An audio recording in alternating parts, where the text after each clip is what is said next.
I was having a conversation with one of my mentors who's been doing in-person sales for the last 25 years. And I look at some of the sales managers that I have within my team. And I said, we laughed and joked, but the actions they put in now, the effort they have to put in, if they put in that same effort they put in now, 10 years ago, they wouldn't even have a team. Because back then, you had to just put in the hours, you had to put in the effort, okay? You had to invest so much time and energy on a day-to-day basis in order to keep your business afloat, in order to your team to perform at a high level. But we live in 2025, we've got AI, we've got software, and if you leverage technology to drive sales teams, the difference between results, you wouldn't even be able to fathom based on just working smart, not working hard. So in today's video, what I'm gonna be talking about is the difference between running a door-to-door sales office in 2015 in comparison to running a door-to-door sales office now in 2025. And the reason why I'm going through this topic is because there is a lot of Fugazi information online, okay?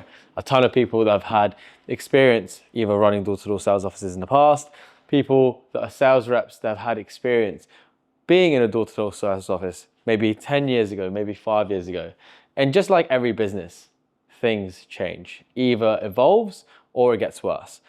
And what I'm going to be going through with you guys is the transparent experience that I received from 2015 and 2025, and a difference in an operational standpoint with regards to making sure that either the people in your business are set up the right way, and financially, in order for a sales manager that's running a door-to-door sales team, in order to operate at a high level in the current market that we're in right now. So let's get straight into it. 2015. So I started in the door-to-door sales industry in 2015. And the funny thing is, the way that we run a business now in comparison to then has changed a lot. And just like every business, you have to adapt, you have to change, you have to evolve.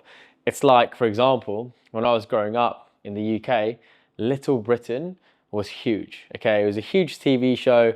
Everyone was laughing. Everyone was like, I don't know, they didn't agree, okay? Obviously the messaging on the jokes, but everyone thought it was humorous, comical, and it was a classic. I'm pretty sure it won a ton of different awards as well.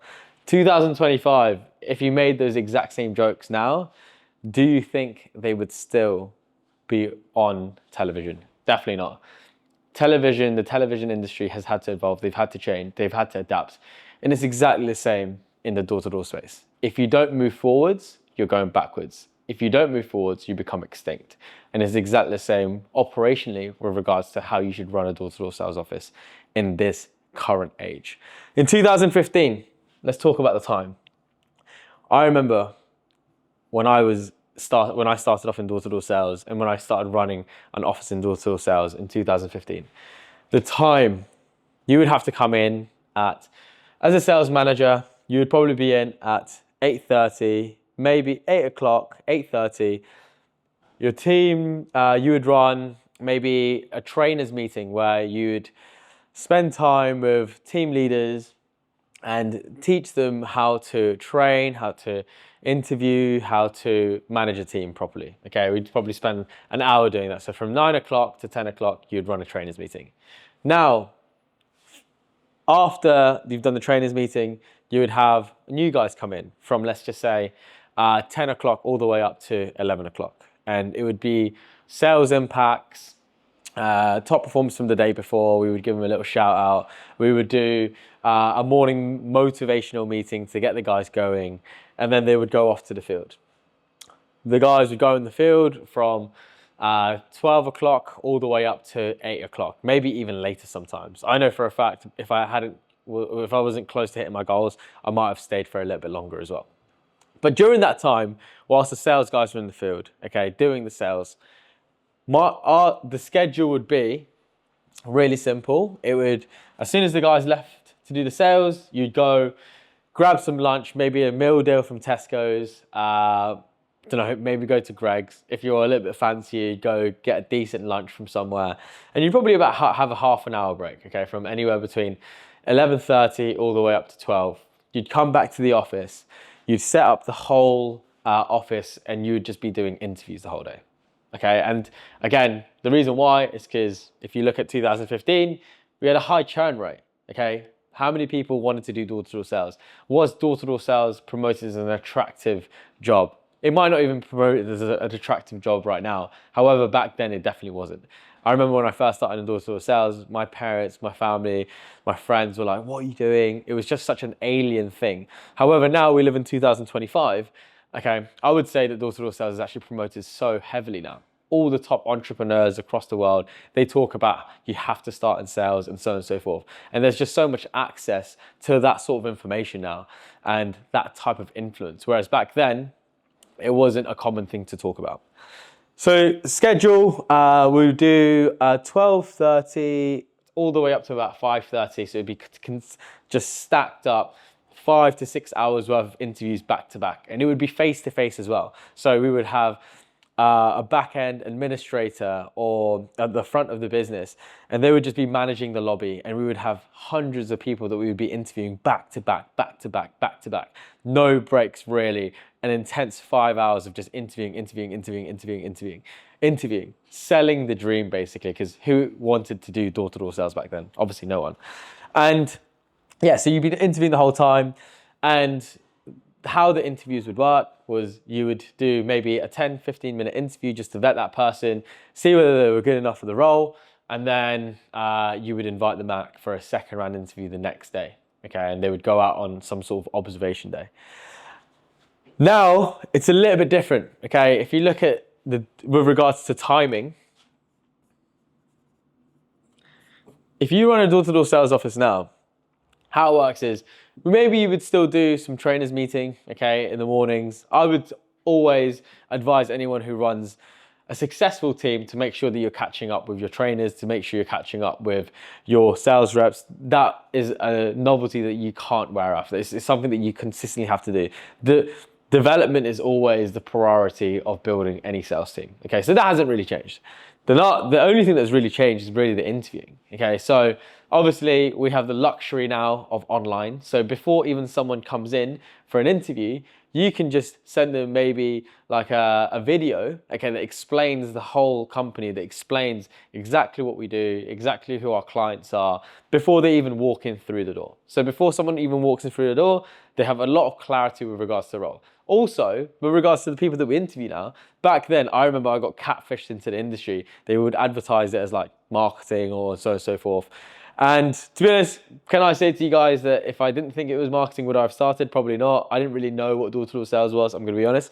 But now, most of the people that we interview, okay, the majority of the people we interview have all applied for a sales role, okay? Or they would have just been messaged on LinkedIn or so on and so forth, and we would have proposed them the idea of applying for a door-to-door sales role. Okay, so it's a little bit different. With regards to timing, we don't really do interviews throughout the day anymore, okay? We would do a big assessment center, maybe like once a week or twice a week, where a load of people that have watched the video, that showed an interest, they would do a questionnaire, they would do a couple different modules, like a personality test to see whether that person's even good enough. So it saves a lot of time. It means that we don't even have to vet or speak to those types of people. We would have a video from them selling us why they would be good for the role. They would understand the full concept of everything we do before they even walk in through the door, the four walls of our office space. And then we do the assessment center. And then at that point, we do a couple of different tasks to see how they react to challenges. We'll do a couple role plays, and then we'll do a final round interview with that person. So what that means is, with regards to time, okay, back then we were interviewing from 12:30 to 5:30 every day. So if you work that out, okay, that's 5 hours worth of interviews, times that by 5 days. That means that we were doing 25 hours worth of interviewing a week. Whereas now it's a little bit different. Obviously, our recruiters vet those individuals. They've already watched the videos. They've done a couple questionnaires. They've done a couple role plays. They sent us the video. Most of the people that come through the door already know the game. All we have to do is just vet that individual when they come in for an assessment center. And that assessment center is only 3 hours of the week. 3 hours of the week. So a bit of a difference. What that means is for the sales managers that we have within our businesses, okay, for anyone who's running a sales team, for the companies that I consult right now, these individuals, okay, only do 3 hours of interviewing a week, which means they have naturally a lot more time. They've got 22 more hours of time in a week. And in those 22 hours worth of time in a week, the only thing they need to focus on instead of recruitment is now actually development and training. So as a byproduct of that, if there's more time with regards to development and training, what that means is the average individual that walks in through the door, if there's more time with development and training, naturally people get better, people make more money, people progress quicker, and so on and so forth. With regards to the schedule, okay, so sales, as I said, I went through the schedule in 2015. You come in, do the morning meetings, do the training, do the development, and then you do interviewing for 5 hours straight. Back in 2015, when people finished, okay, the field or the sales campaigns or whatever they were doing door to door, they would have to come back in the office after to do like a debrief, okay, to go through what worked well for them. They'll catch up with like top performers, they'll catch up with sales managers to go through a plan for the next day. I remember when I first started in door-to-door sales, we would get back, so we would finish this doing field sales at, let's say, 8 o'clock, 8:30. It'd take us maybe an hour, half an hour to an hour to get back to the office. So we'd get back to the office at 9:30 and we wouldn't really leave. Okay, and we would do the last bit of debriefing and we would finish at 10 o'clock, 10:15. Sometimes I was at an office, okay, till 11:30 as a sales manager, breaking down the day, debriefing and setting the people up for the following day. No wonder we had terrible press. No wonder people used to complain about the hours, because obviously we put a lot of time into development and training. However, not every single person would have agreed with that. And again, it's a lot of things that we've had to change and adapt through that time. In 2025, it's a little bit different. So because we have now a lot of software and data, the software that we use, what that does is it allows us to actually manage people and develop people without even having to physically be there. So we've got a system right now where as soon as we've done the training in the morning, it'll let us know exactly when the guys actually get to the specific territory or area that they're going to be knocking doors. It'll let us know exactly the time. It even gives us an option to even listen, okay, to some sales recordings, okay, to see what type of development they need. So it's a lot more proactive instead of reactive. Instead of waiting for someone to finish their day and breaking down their numbers and seeing and having a prediction, okay, of what actually held that person back that day in the evening, we would be able to coach them real time. Okay, so we'd be able to, so if somebody's not performed at a high level at the beginning of the day, all we would have to do is just listen to a couple sales recordings, listen to what could potentially hold that person back and give them that real-time change and impact there and then on the spot, okay? Which means that we don't really have to have guys back in the evening anymore, okay? As soon as the guys, they'll go out in the campaign, they'll probably start knocking out anywhere between 12:30, 1 p.m. and they'll finish at maybe 7:30, 8 p.m. if they want an extra mile and so on and so forth. And then they just go home and just do whatever they need to do. Which means as a sales manager, okay, all of the time spent in a day is just purely focused on development and training of individuals within the team. So the recruitment side of things, obviously, as we mentioned, is a little bit different. It's more time efficient. We do less focus on the interviewing, but we do more focus on regard to the training. With regards to onboarding, okay, so because we've set people up so strong from the interviewing process, okay, so anyone that comes in, they are now vetted. They are now individuals that we know that have either the right mentality, they've been set up with the right skills, they've been set up with the right product knowledge. So by the time we actually bring somebody on board, they've technically learned what they would typically learn on the first week. They would have learned it all prior to even walking in through the front door. Which means the onboarding is now just based on basic paperwork with our clients and so on and so forth. Software and data, okay? Tracking. If you're running a sales team, if you're running any team really, you are not able to forecast or predict what's going to happen next unless you have the right data. As I said, with the software that we use now, it allows us to track everything from spoken to conversations, all the way up to the amount of success that we have in a specific territory as well. The next thing is territory management. Back in the day, old school 2015, we didn't really use Google Maps. We didn't have software to track and how to saturate a specific market, how to saturate a specific postcode.